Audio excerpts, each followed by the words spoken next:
And one last thing. I am not two-faced.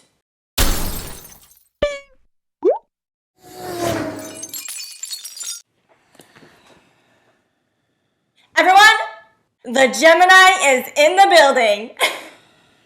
Seriously, that never gets old. Maybe not for you. Okay, are you ready for me, Doc? Ready as I'll ever be, I guess. So there's this new guy that I'm dating. Uh-huh. And how is that going? Well, he keeps accusing me of sending him mixed signals. Would you mind elaborating? Okay, so it's been great having a new person to share fun experiences with, and this Gemini loves having a new person to talk at. However, I also really value my independence and freedom. Like, sometimes I just need some space, you know? And do you ever communicate this to him? Well, I tell him that I just want to be left alone. And do you know what he does? What? He leaves me alone. Isn't that what you asked him to do? Yeah, but I don't actually mean it. He also calls me fickle and complains that I change my mind way too much. But I am not fickle. You're not. Nope. I'm just really indecisive because I'm constantly overthinking and battling the millions of thoughts swirling through my head like, do I want to go out? Do I want to stay in? Do I want this guy? Do I want that guy? Do I want french fries? Do I want tacos? I don't know. Well, and occasionally, this overthinking leads to little mood swings from time to time, but who doesn't get moody every once in a while, huh? Like, sue me. And yeah, it might seem like I'm giving mixed signals when I'm over-the-top affectionate with this guy one day and then distant and indifferent the next, but it's only because I'm a Gemini and I have a hard time deciding if I want commitment or independence. Also, so what if I get bored easily? Okay? It's only because I'm an incredibly inquisitive Gemini who craves new experiences and constant mental stimulation in order to feel satisfied with my environment. And no, I am not an attention whore. I prefer to call myself the life of the party. I'm sure you are. It sounds like we've got a lot to unpack here. Yes, indeed. And one last thing. I am not two-faced. And who exactly calls you two-faced? Anyone who's not a Gemini, obviously. I'm a Gemini, by the way. Yeah, you've mentioned that. Several times, actually.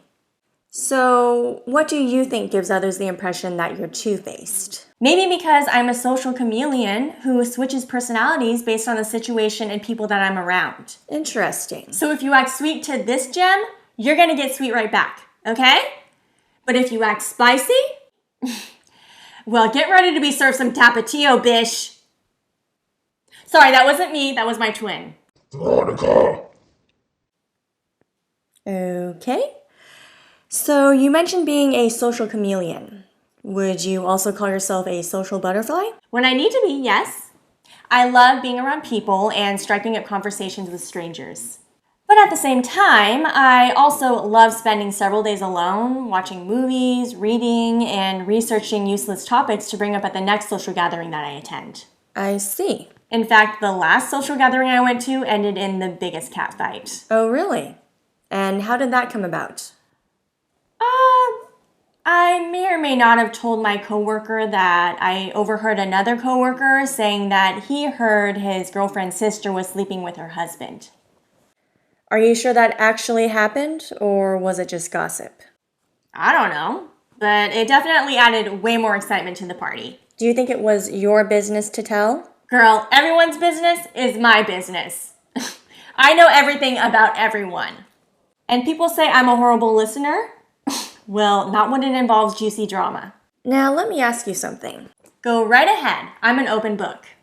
Would you say that you struggle with trusting others? Girl, I don't even trust myself sometimes.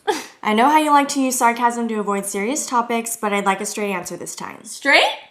I thought it was Gay Pride Month. I'm just kidding. Get it?